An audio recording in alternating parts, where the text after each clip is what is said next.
계속된 중앙집권 속에 갈수록 낙후되고 있는 지방을 살리기 위해서 앞으로 해결해야 할 과제는 무엇인지 집중 진단해봅니다. 지역 균형 발전을 위해 지방자치단체가 연계해서 선언적인 수준에 그치고 있는 국정과제를 구체화하도록 힘을 모으고 있습니다.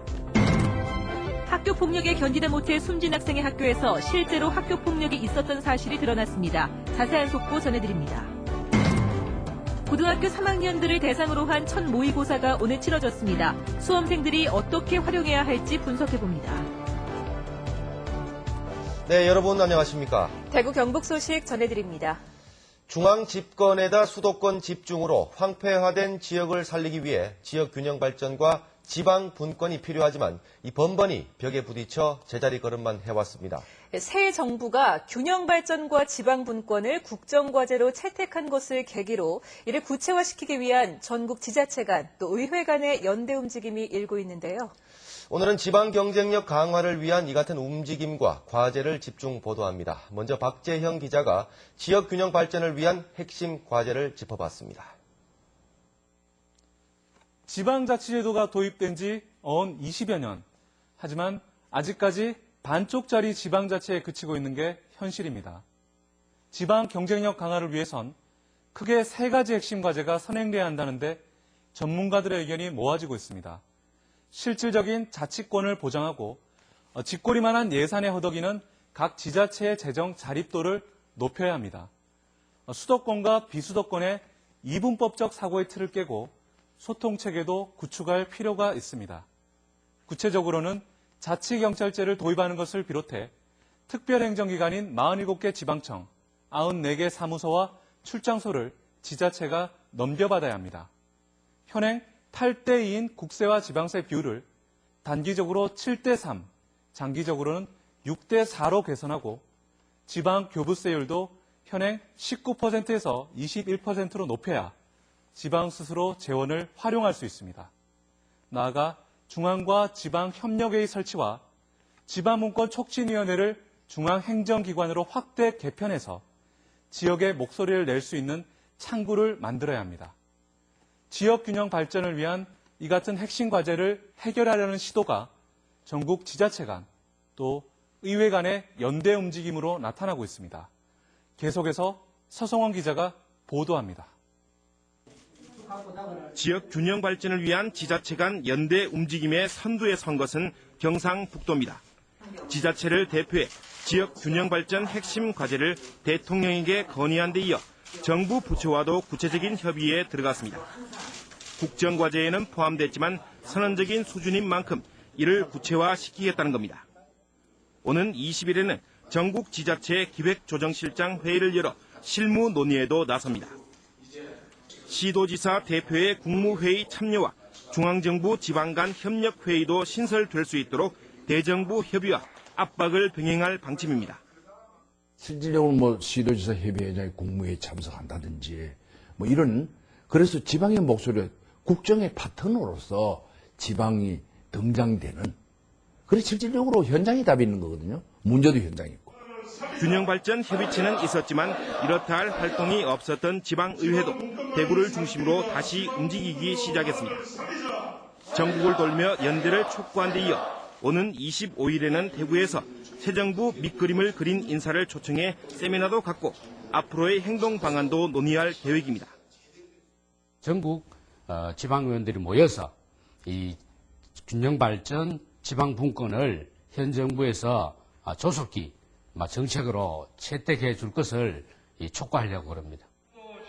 나아가 지자체와 의회 간 연대도 추진되고 있습니다. 지역 균형 발전, 지방 분권을 위한 이 같은 노력이 결실을 맺기 위해서는 법적, 제도적 뒷받침이 무엇보다 중요한데요. 정치권의 역할에 대해 이상원 기자가 짚어봤습니다. 박근혜 정부 140개 국정과제 가운데 지역 균형 발전, 지방 분권 촉진과 관련된 것은 모두 5개. 지방 재정, 지역 경제, 교육, 지방 분권 등 포괄적인 내용을 담고 있지만 선언적, 추상적 의미가 강하고 구체적이지 못하다는 평가를 받고 있습니다. 지난 2004년 참여정부 때 제정된 국가균형발전특별법을 개정해 지역균형발전에 구체적인 개념을 담아 법적인 토대를 마련하는 일이 필요합니다. 국가균형발전특별법의 전면 개정을 통해서 중앙정부의 권한을 대폭 지방정부에 이양하도록 하고 세원 조정을 통해서 실질적으로 지방정부가 중요한 일을 할 수 있도록 재정을 건전화해주는 일을 구체적으로 할 수 있도록 국회 차원에서 적극 노력하겠습니다. 수도권이 아닌 지역 국회의원 53명이 참여해 지난해 출범한 국회 지방살리기 포럼은 지역 균형 발전의 핵심 개념인 제도와 예산 마련을 위해 올해부터 본격적인 활동에 들어갈 계획입니다. 법적으로 지방소비세, 지방소득세 이런 법안이 지금 돼가 있는데 그걸 좀 더 올려야 됩니다. 중앙에서 하는 공사나 이런 모든 것들도 지방하고 같이 균형적으로 하고 있는 게 많은데 중앙의 예산으로 할 수 있는 것은 대부분 중앙 예산으로 할 수 있도록 그렇게 제도적으로 만들려고 합니다. 지방 균형 발전이 지속적으로 실현되기 위해서는 무엇보다도 법적, 제도적 뒷받침이 되어야 됩니다. 말만 앞세우고 실질적 성과는 없었던 그간의 과정이 되풀이되지 않도록 정치권에서 적극적으로 나서 힘을 실어줘야 되는 이유가 바로 여기에 있습니다. MBC 뉴스 이상훈입니다. 고3 수험생을 대상으로 한 수능 첫 모의고사가 치러졌습니다. 난이도에 따라 A형과 B형을 선택하는 첫 시험인데 학생과 학교들의 반응이 어땠는지 알아봅니다. 금교신 기자입니다. 대입 수학 능력의 가늠자로 여겨지는 첫 전국연합 학력평가가 치러진 고3 교실. AB형을 선택해 치른 시험이지만 사실상 당락을 결정할 영어 시험이 화두로 떠올랐고 학생들은 어려운 B형 난이도에 적잖이 당황했습니다. 네, 애들 다 어렵다고 하고 단어도 해석도 안 되고 좀 많이 어려웠어요. 교사들은 두 시험 유형의 난이도 차이가 과목별로 편차가 심했다고 분석해 실제 수능에서의 AB형 난이도 조절이 가장 중요한 문제로 떠올랐습니다. AB형의 공통 문제들이 숫자가 좀 있기 때문에 그런 경우에는 난이도 얘기를 갖다가 A가 쉽다라는 얘기를 그러니까 객관적으로도 하기가 쉽지 않아지거든요. 교사들은 시험은 AB형으로 치르지만 수업을 AB형으로 따로 나눠 할 수 없고 지금까지 축적된 비교 자료가 없다 보니 어떻게 지도해야 할지 큰 고민에 빠졌습니다.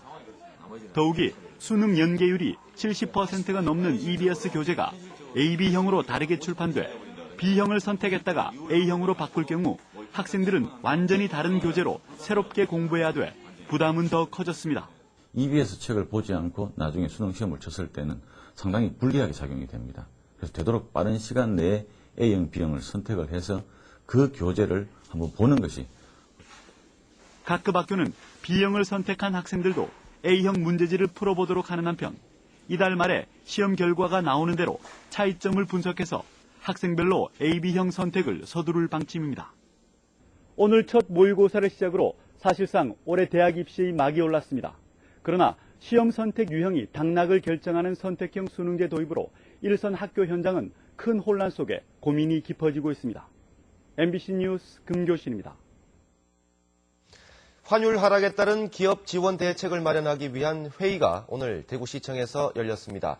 대구 본부세관과 대구상공회의소, 무역협회, 한국은행, 신용보증재단, 기업체 관계자 등이 참석해 환율 하락에 따른 기업 지원과 수출 증진 방안을 논의했습니다. 대구시는 긴급 안정자금 지원 확대, 한국은행은 무역 결제 지원, 신용보증재단은 만기 도래 업체에 대한 기한 연장 처리, 무역협회는 해외 마케팅 지원 사업 우선 선정 등의 대책을 내놓았습니다. 대구시 의회와 경상북도 의회 상생발전특별위원회가 대구 경북 상생발전을 위한 업무 협약을 체결했습니다. 이들은 국책사업 추진과 서민경제 활성화 등 각종 현안에 공동 대응하고 발전 방향을 찾기로 했으며 시도 간 갈등 해소와 화합에 적극 동참하기로 했습니다. 특위 측은 1981년 대구와 경북이 분리된 이후 의회 차원의 협력은 이번이 처음이라고 덧붙였습니다.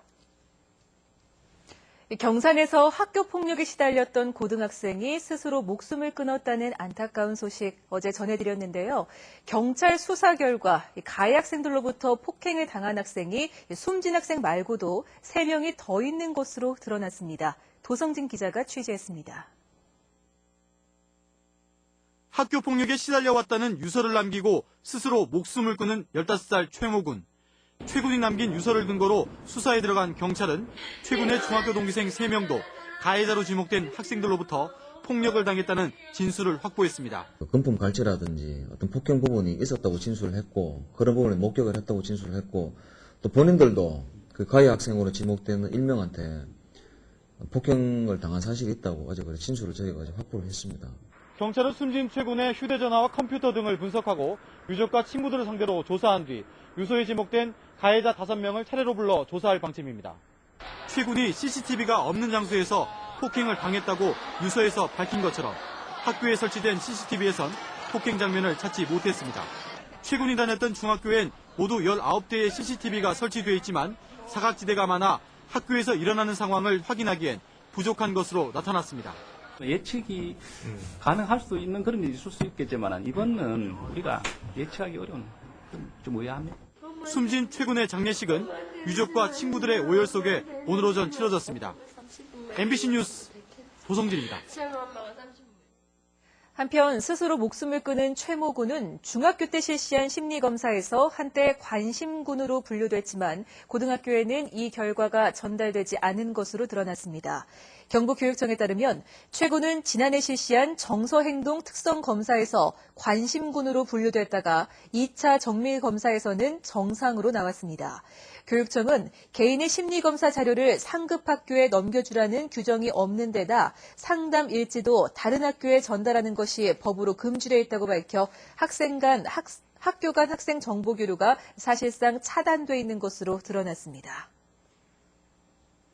삶의 터전을 한순간에 잃어버린 포항 산불 피해 주민들은 앞날이 막막하기만 합니다. 이재민들의 정신적, 심리적 충격을 치유할 수 있는 프로그램이 필요하다는 지적입니다. 김기영 기자가 보도합니다.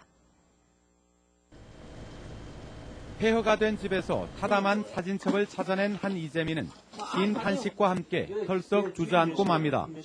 갈 곳이 마땅치 않은 홀몸 어르신들은 이재민 대피소 생활이 언제 끝날지 기약 없는 신세입니다. 다 타버리고 이번에도 또 이렇게 되니까 진짜로 말할 수 없어요. 많이 힘들어요. 힘드는데 어쩌라 할 수도 없고 좀 도와주면 고마운 일이고. 태풍이나 지진, 화재 등 재난 피해자들이 정신적, 심리적 충격에서 벗어나 일상을 회복하도록 돕는 재난 심리 지원 프로그램은 상황이 종료되자마자 시작해야 효과가 큽니다. 재난 피해자의 대부분은 조기에 적절한 심리적 개입이 이루어지지 않을 경우에 심각한 정신심리적 후유증이 우려되는데요. 따라서 재난 시 심리 지원에 대한 사회적 시스템의 구축이 필요합니다. 이재민들이 홀로 외면받았다는 소외감이 들지 않도록 포항 시민들도 입장을 바꾸어 생각해보는 공동체 의식을 가져달라고 전문의들은 지적합니다. 이런 가운데 포항시의 보상 대책에 이재민들은 냉소적인 반응입니다. 주택 피해가 전파는 900만 원, 반파는 450만 원으로 책정됐고 무허가 주택은 지원이 사실상 없기 때문입니다. 무너진 보금자리를 하루빨리 원상 복구해야 합니다. 동시에 이재민들이 외상 후 스트레스 장애를 극복하도록 심리 지원 대책도 절실합니다. MBC 뉴스 김기영입니다. 화재 현장을 체험하고 대피 요령을 배울 수 있는 피난 체험장이 대구에서 처음 문을 열었습니다. 한국소방안전협회 대구 경북지부는 서울 지부에 이어서 전국에서 두 번째로 진석타워에서 피난 체험장을 열었습니다. 피난 체험장은 연기 체험과 벽 붕괴 체험, 열기 체험 등 실제 화재 현장에서 나타나는 다양한 상황을 체험하고 대피 요령을 습득하는 교육의 장으로 활용될 예정입니다. 법무부 대구 출입국 관리사무소는 오늘 18일부터 불법 체류자 단속을 소수 인원에 의한 불시 단속 중심에서 미리 단속 예정지를 고지하고 대규모 인원이 단속하는 방식으로 개편한다고 밝혔습니다. 이는 기존의 불시 단속 방식이 고용주와 불법 체류자의 강한 저항으로 인권 침해 시비와 인명사고를 자주 일으켰기 때문입니다. 한국패션산업연구원 원장추천위원회는 차기 원장 후보로 현 기획본부장을 포함한 2명을 확정했는데 기획본부장은 지식경제부가 징계를 요구한 직원특혜 채용 당시 면접관 4명 가운데 1명입니다. 직영부는 지난해 현직 공무원에 따라 채용해서 패션산업연구원의 기획본부장을 포함한 직원 4명에 대해 징계를 요구하고 연구원은 기관 경고를 내렸습니다. 경상북도의회 제261회 임시회가 오늘 개회해서 14일 동안의 일정에 들어갔습니다. 제1차 본회의 도정질문에서 곽광섭 의원은 강정고령보 의룹교의 차량 통행이 금지된 이유와 지역부리 사업을 특화시키기 위한 경상북도의 대책이 무엇인지 등에 대해 물었습니다. 김희연 의원은 경상북도가 어촌으로 돌아간 사람을 지원하기 위한 조례를 제정해 줄 것과 독도 관련 민간사회단체를 양성 지원해 줄 것 등을 제안했습니다. 네, 지금까지 대구 경북 소식 전해드렸습니다. 여러분 고맙습니다.